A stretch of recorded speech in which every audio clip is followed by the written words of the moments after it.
The first weeks of captivity were filled with tension, silence, and guarded glances as hundreds of Japanese prisoners of war were processed through the barbed wire gates of the American camp. Most arrived in ragged uniforms, sweat and dirt caked into the fabric after months of battle and surrender. The long marches, the endless dust of island roads, and the unrelenting tropical heat had left their bodies exhausted, but nothing prepared them for the strangeness that awaited inside. Each man had been raised on the fierce, unyielding code of the Imperial Army, taught that surrender was a fate worse than death, and that the enemy was a barbaric, dishonorable foe. They had prepared themselves for a grim end, for torture, starvation, and endless humiliation at the hands of their American captors. After registration, medical checks, and distribution of basic supplies, they were herded into a large wooden building with pipes running overhead. The sight stopped many of them in their tracks. The structure did not look like anything they had seen in the Pacific. Wide rows of nozzles protruded from metal lines, each with a drain beneath. The American guards, brisk and efficient, motioned for them to strip and line up. For the first time, many realized they were not simply being held. They were expected to wash. Among the prisoners, confusion spread like a ripple. Bathing for Japanese soldiers during the war was rare, often improvised in rivers or seas, and always constrained by supply shortages. Soap was a forgotten luxury. Yet here, in the custody of their sworn enemy, they were being directed toward an organized ritual of cleansing. Some clutched their belongings as if expecting a trick. Others whispered nervously about the steam rising from the pipes. They remembered tales spread by their officers before surrender, that the Americans were brutal, that capture meant humiliation, that prisoners would be treated worse than animals. Now staring at gleaming metal showers, they wondered if this was some hidden cruelty. The guards, impatient with hesitation, barked orders in English and gestured again. Shoes, belts, tunics, all had to be removed. One by one, reluctant hands unfastened buttons, and bodies scarred by jungle campaigns stood exposed. The prisoners felt vulnerable, humiliated in front of strangers and each other. Still, they obeyed, clutching the bars of soap thrust into their palms. Then came the hiss of water. From the overhead pipes gushed streams of clean liquid, hot to the touch. The sudden warmth shocked the men. For an instant they froze, expecting pain. Instead, as the water coursed down their backs and shoulders, washing away layers of grime, a strange calm overtook them. Some closed their eyes, letting the dirt swirl into the drains. Others rubbed cautiously with the rough soap, as if testing whether it was truly allowed. Slowly, the initial fear melted into quiet awe. They had not felt such heat and freshness in months, even years. In the islands where they fought, water had been rationed, showers non-existent, lice and disease rampant. To step under a stream of hot water with no buckets, no shouting officers, no restrictions, was an almost unthinkable luxury.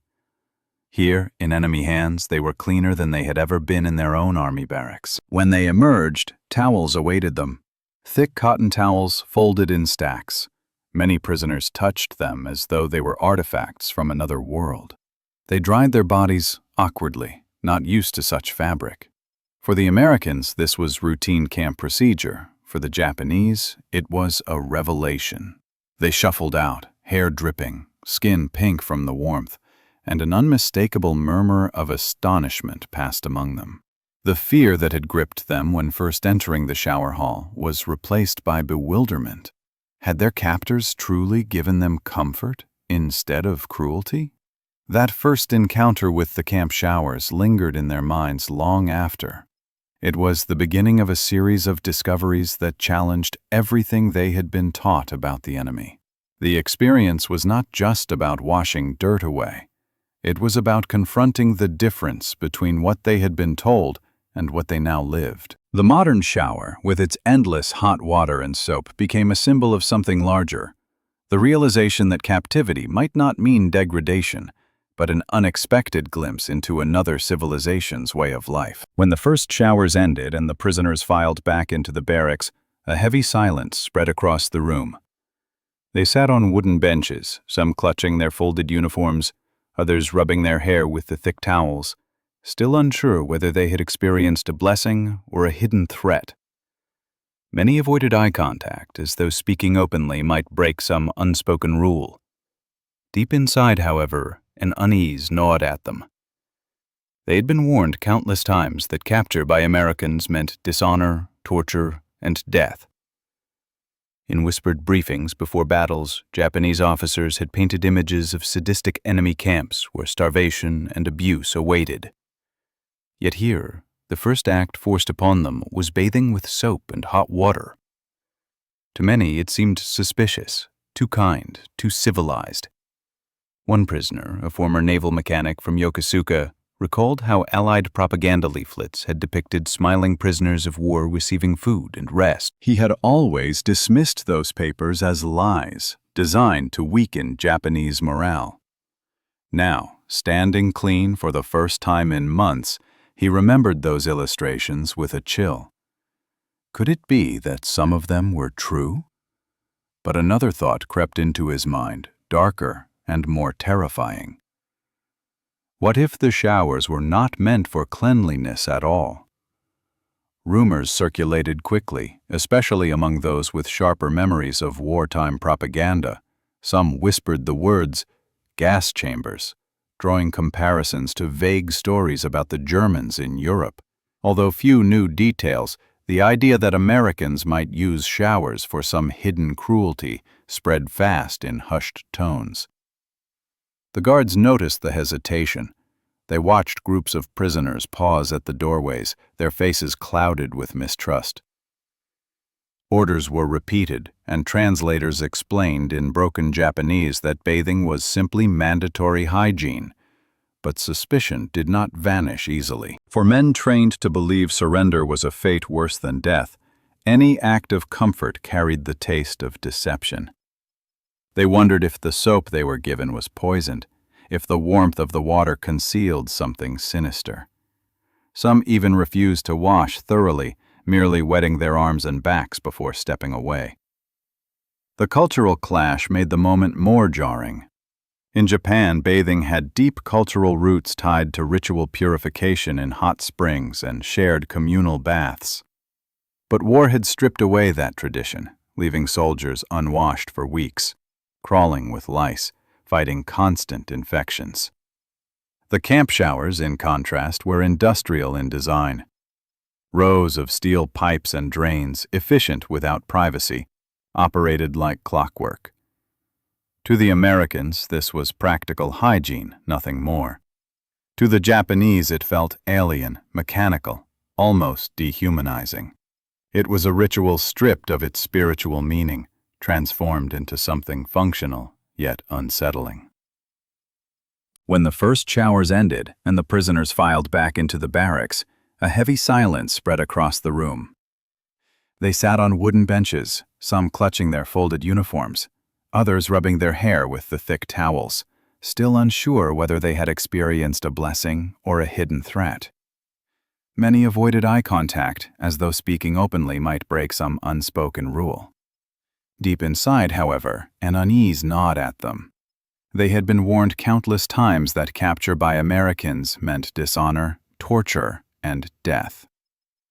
In whispered briefings before battles, Japanese officers had painted images of sadistic enemy camps where starvation and abuse awaited. Yet here, the first act forced upon them was bathing with soap and hot water.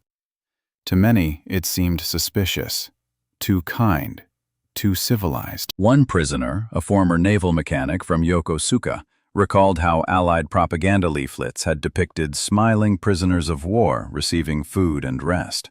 He had always dismissed those papers as lies designed to weaken Japanese morale. Now, standing clean for the first time in months, he remembered those illustrations with a chill.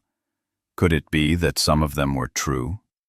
But another thought crept into his mind, darker and more terrifying. What if the showers were not meant for cleanliness at all? Rumors circulated quickly, especially among those with sharper memories of wartime propaganda. Some whispered the words gas chambers, drawing comparisons to vague stories about the Germans in Europe. Although few knew details, the idea that Americans might use showers for some hidden cruelty spread fast in hushed tones. The guards noticed the hesitation. They watched groups of prisoners pause at the doorways, their faces clouded with mistrust. Orders were repeated, and translators explained in broken Japanese that bathing was simply mandatory hygiene. But suspicion did not vanish easily. For men trained to believe surrender was a fate worse than death, any act of comfort carried the taste of deception. They wondered if the soap they were given was poisoned, if the warmth of the water concealed something sinister.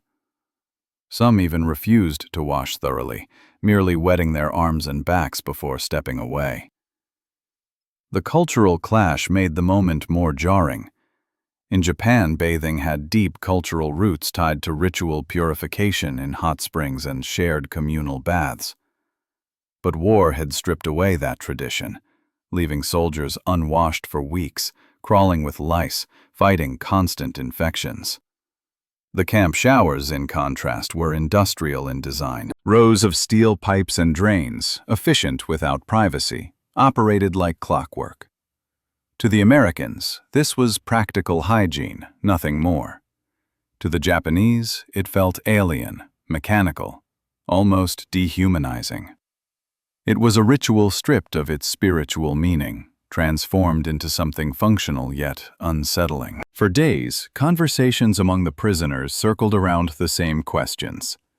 Why would the Americans waste hot water on captives? Why give soap, towels, and time when they could have simply left them filthy? Was it truly generosity, or was it part of some larger plan to break them mentally? Theories multiplied in the dimly lit barracks. Some argued that the showers were a form of control, a way to weaken resistance by softening men with comfort. Others whispered that hidden chemicals might be mixed into the water. Fear clung to them, reinforced by memories of warnings from their superiors. Yet no punishment followed. No hidden cruelty emerged. The men returned to the barracks at night, still breathing, still alive, cleaner than before. Slowly, suspicion began to erode, replaced by a quieter, reluctant curiosity. The Americans repeated the process the next day and the day after that. Soap continued to be distributed. Guards made sure every man entered the shower hall, and still nothing terrible happened. Suspicion remained, but now it mingled with another feeling: confusion. What kind of enemy would care if their prisoners smelled clean or carried fewer lice? For men raised to believe capture was a fate worse than death, the realization was as unsettling as the showers themselves. The daily rhythm of hygiene soon became part of camp life, though at first it felt forced upon the Japanese prisoners. Each morning or evening, depending on the schedule, guards lined them up and marched them to the shower hall. At the entrance, they received soap wrapped in paper, smelling strongly of chemicals unlike anything from home, and towels, often marked with military supply stamps. The routine was mechanical. Strip, step under the streams, wash thoroughly, dry, dress, and return. But as days turned into weeks, the prisoners began to understand that this was not a temporary measure. Cleanliness was a rule, a discipline enforced just as firmly as curfews and roll calls. The daily rhythm of hygiene soon became part of camp life, though at first it felt forced upon the Japanese prisoners. Each morning or evening, depending on the schedule, guards lined them up and marched them to the shower hall. At the entrance, they received soap wrapped in paper, smelling strongly of chemicals unlike anything from home, and towels, often marked with military supply stamps. The routine was mechanical. Strip, step under the streams, wash thoroughly, dry, dress, and return. But as days turned into weeks, the prisoners began to understand that this was not a temporary measure. Cleanliness was a rule, a discipline enforced just as firmly as curfews and roll calls. The Americans explained hygiene standards through interpreters, gesturing to show how to use soap properly, insisting that men scrub not only their arms and faces, but their feet, their hair, and the hidden folds of the body.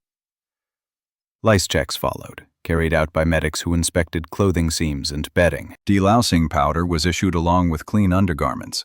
For the first time, many Japanese soldiers realized that the enemy treated disease prevention as seriously as they treated food or weapons. To the Americans, hygiene was not a luxury, but a necessity for order, health, and discipline within the camp. For the prisoners, this routine carried a strange mixture of humiliation and fascination. On one hand, they were stripped of individuality, compelled to wash on command like schoolboys. On the other, they discovered that a life free from constant itching, sores, and infected wounds was surprisingly tolerable. A corporal who had fought on Guadalcanal remembered weeks when his unit bathed only once in muddy streams, while tropical ulcers spread among his comrades. In contrast, after just a few weeks of enforced showers, the sores on his legs began to heal, and the chronic cough that plagued him faded. It was a quiet, undeniable improvement, an irony that gnawed at his pride. Language barriers caused endless confusion in the beginning. Many prisoners did not understand when guards shouted about washing hair or scrubbing feet, so they did the bare minimum.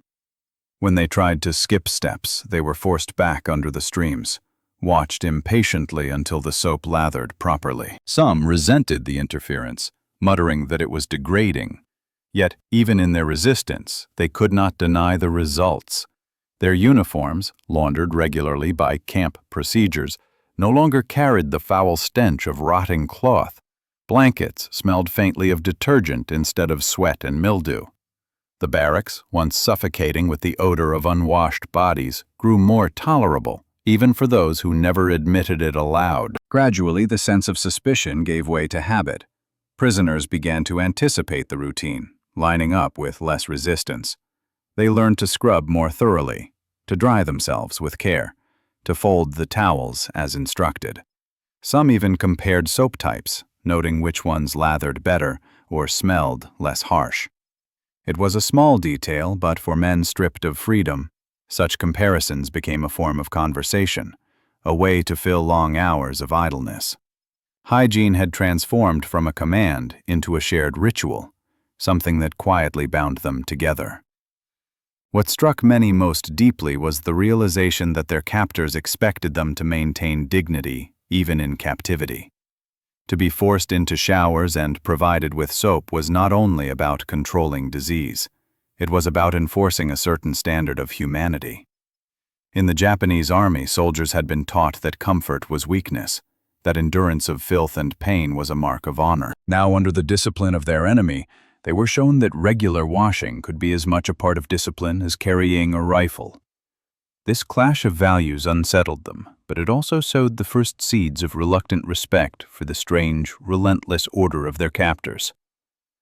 The first time hot water cascaded over their shoulders, many Japanese prisoners gasped, some even stepping back as though scalded.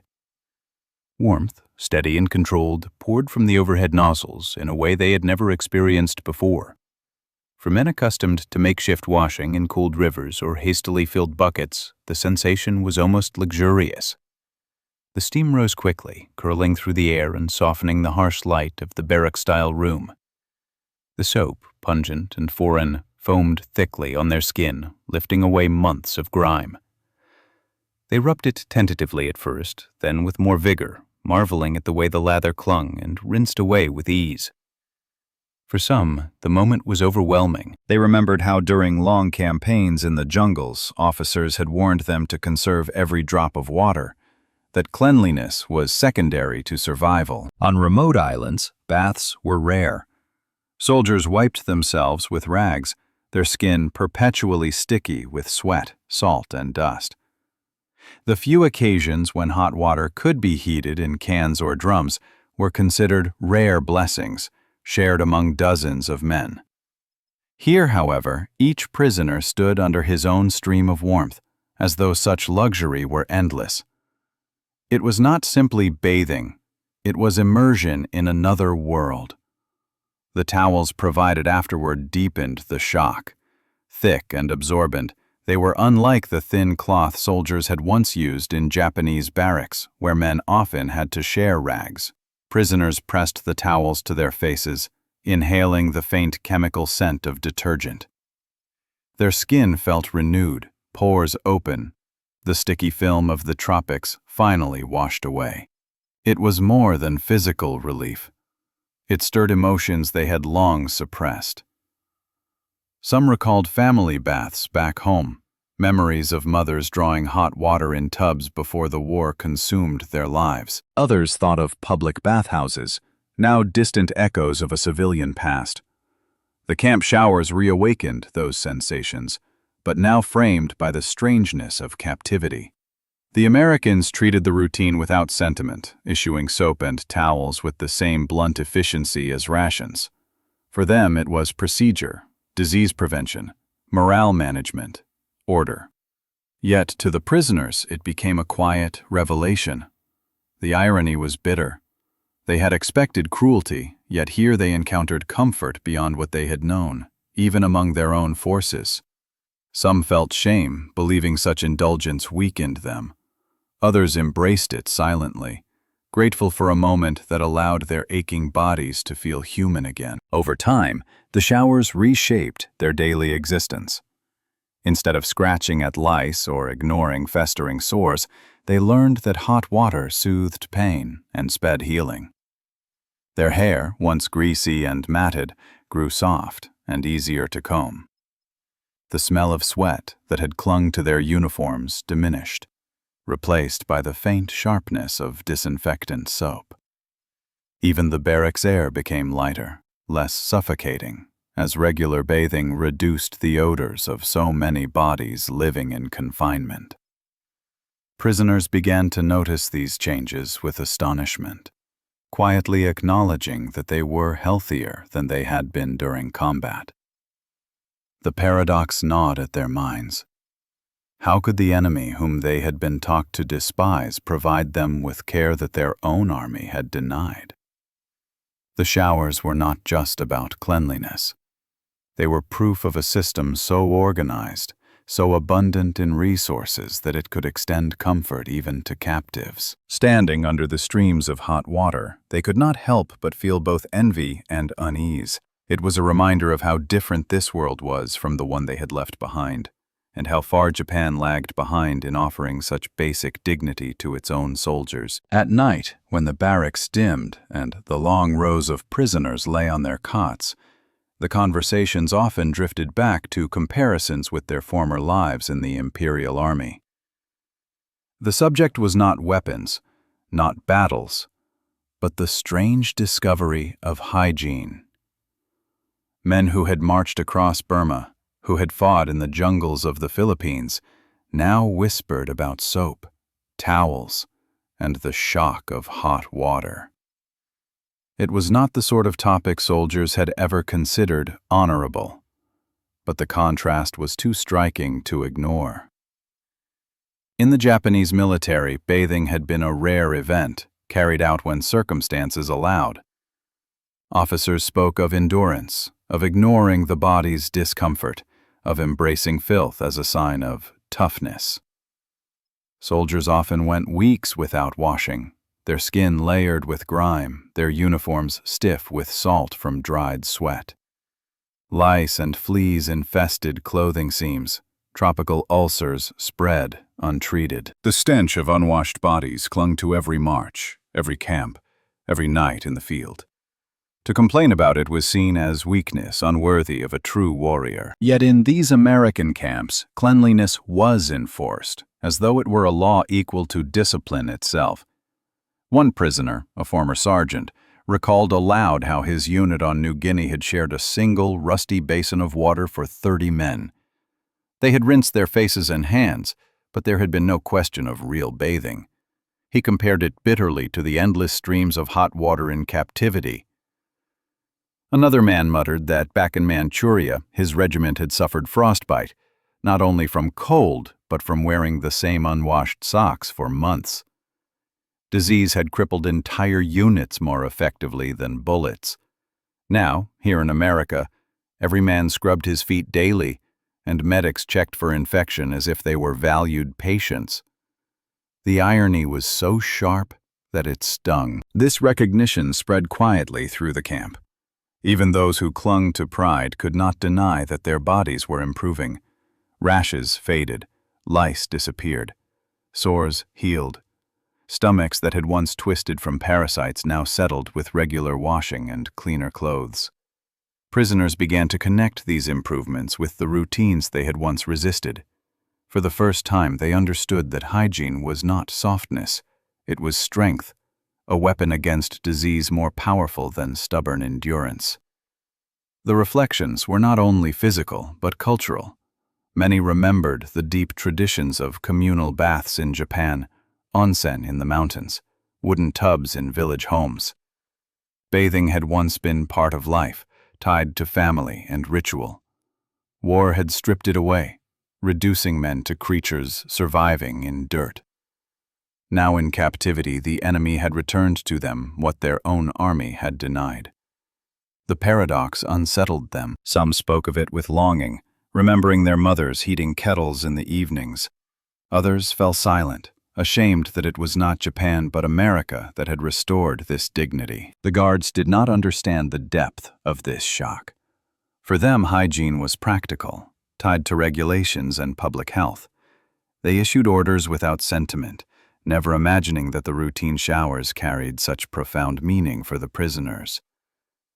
But within the wire fences, men lay awake, staring at the rafters, realizing that the very structure of military life they had known was flawed. It was not strength to endure filth. It was not honor to ignore disease. They began to wonder, if America cared this much for the health of captives, how much more must it care for its own soldiers? The thought was uncomfortable yet impossible to silence. Weeks stretched into months, and the hygiene routine that once felt alien began to carve deep grooves into the rhythm of captivity. Weeks stretched into months, and the hygiene routine that once felt alien began to carve deep grooves into the rhythm of captivity. Every man knew the order of the day: wake up, roll call, meals, and at scheduled intervals, the march to the shower hall. What had once been met with suspicion now became an almost unspoken expectation. The guards no longer needed to bark as loudly, and the prisoners no longer shuffled with such reluctance.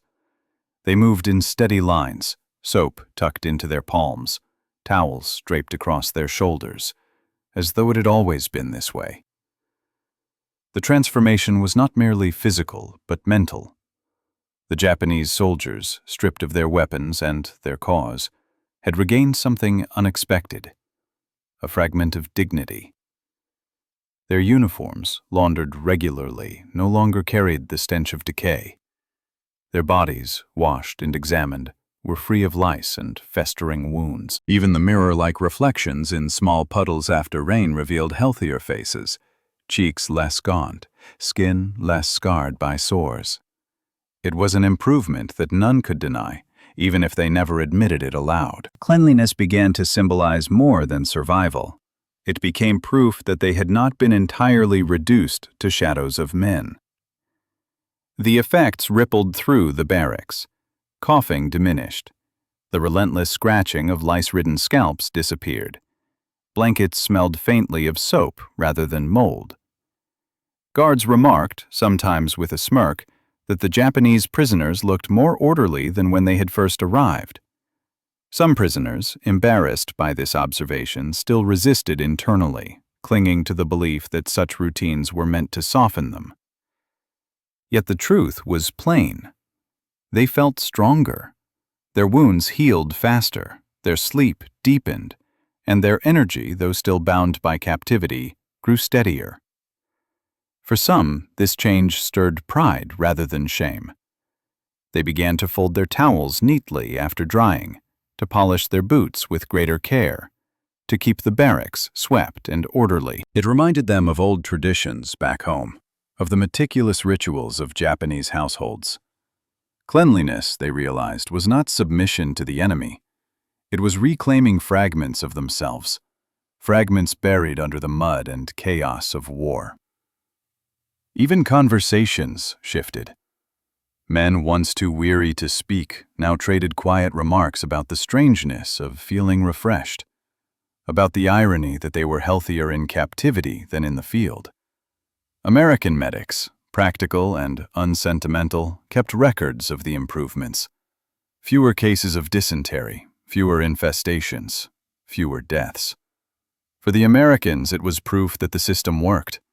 For the Japanese, it was an awakening. They could not help but notice that their captors treated hygiene as a matter of discipline and respect, not a privilege, but a requirement. This lesson unsettled them because it contrasted so sharply with their own military ethos, where endurance of filth was a badge of honor. Here, the opposite was true. Cleanliness was order, and order was strength. Over time, the suspicion that had once clung to the showers eroded almost entirely. Men no longer whispered about poison in the soap or hidden cruelty behind the water pipes. Instead, they began to anticipate the warmth, even to crave it. The ritual became something to look forward to, a moment of physical relief in a life otherwise stripped of freedom. Some prisoners lingered under the streams longer than allowed, closing their eyes and letting the water cascade over them, as if washing away not only dirt, but memories of defeat.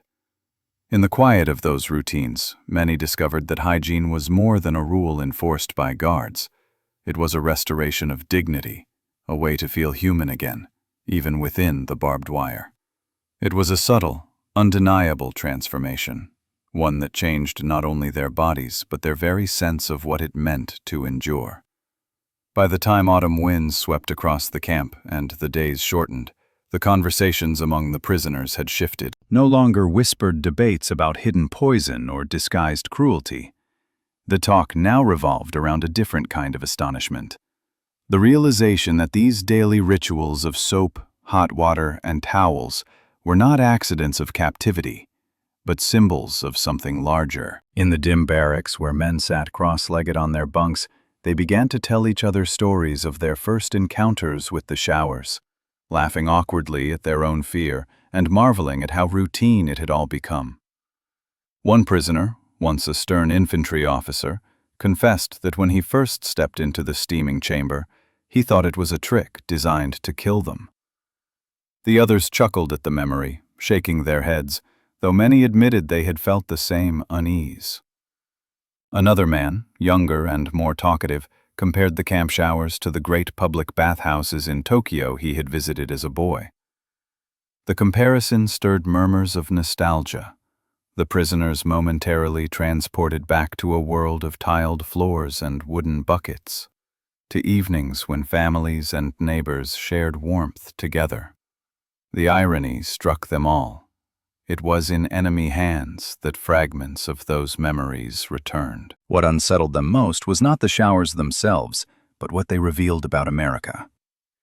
If this country had enough resources to maintain endless hot water for its prisoners, what must it provide for its own soldiers? If soap and towels were distributed here so freely, what luxuries must be waiting on bases back home? The contrast with their own experience gnawed at them. They remembered comrades who died from infection because there was no clean water to wash wounds. Soldiers who marched with lice eating into their scalps. Men who wasted away not only from hunger, but from the slow destruction of their bodies by dirt and disease. To realize that the enemy placed such emphasis on hygiene made many prisoners quietly admit, though never too loudly, that perhaps this was one of the secrets of American strength. Conversations grew more open around the mess hall tables while eating rations of bread, potatoes, or beans. Some spoke openly of their shock. They admitted that before capture, they had imagined Americans as brutal beasts. Instead, they discovered them to be orderly, methodical, even in something as mundane as bathing. Others took it further, suggesting that this reflected an entire civilization built on abundance and efficiency, one that had the luxury to extend such practices even to its enemies. These ideas sparked debates, for not all prisoners wanted to admit such uncomfortable truths. Pride still lingered, and many bristled at the suggestion that America was superior. Yet the evidence of their own clean skin, their healed sores, their improved health was undeniable. For some, the realization turned bitter. They muttered that this comfort was designed to weaken them, to strip them of the endurance that once defined Japanese soldiers. Others, however, felt something different, a reluctant respect. They began to view the showers not merely as hygiene, but as a window into the vast resources, the industrial might, and the different philosophy of their captors. In hushed tones, a few even admitted that the experience had changed how they imagined the world beyond the wire. Thus, the showers, once feared as instruments of cruelty, became centers of revelation. They were no longer only about soap and water.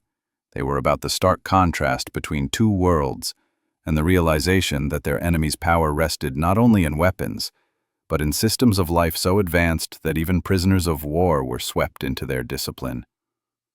Years later, when many of the Japanese prisoners returned home after the war's end, the memory of captivity remained complex, marked by shame, relief, and confusion.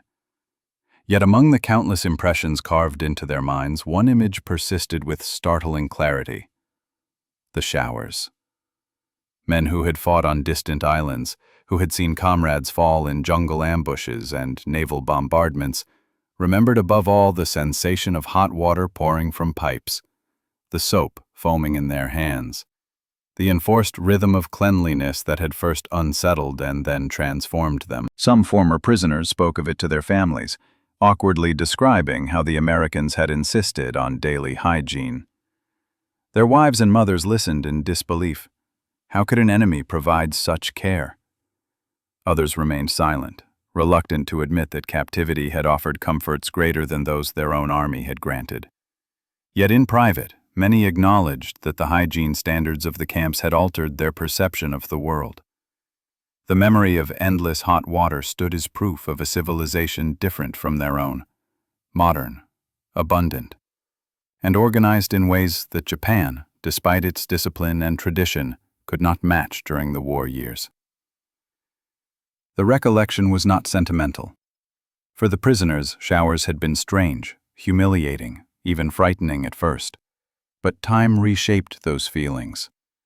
As disease subsided, as wounds healed, as lice vanished, the association grew stronger. Cleanliness equaled strength. They realized that health was not a luxury, but a weapon, one that America wielded silently, yet effectively. In barracks conversations after repatriation, some admitted that this lesson was perhaps the greatest they carried home, not about military tactics, but about the power of modern living standards. Historians who later interviewed them noted how often showers appeared in their testimonies. Unlike food or work assignments, which varied from camp to camp, the routine of hygiene was nearly universal. It left an imprint deeper than rations of bread or cigarettes. Men who had endured starvation in the field could survive meager camp meals without surprise. But to be handed soap and towels, to be marched into steaming rooms of hot water, this was unforgettable, because it was so utterly alien to their wartime experience.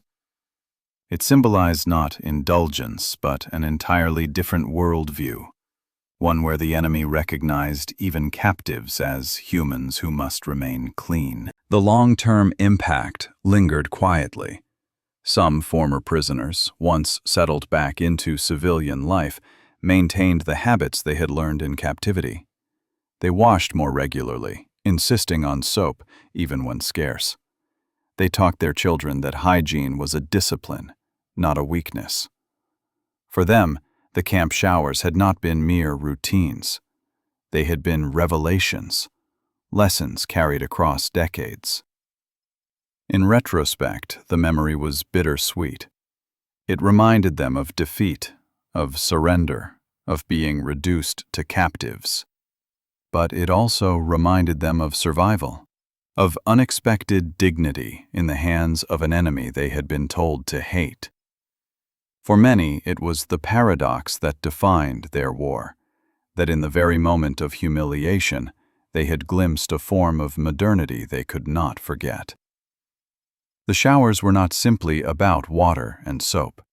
They were about discovering that cleanliness, order, and care, even in captivity, could alter the very way a man understood his place in the world.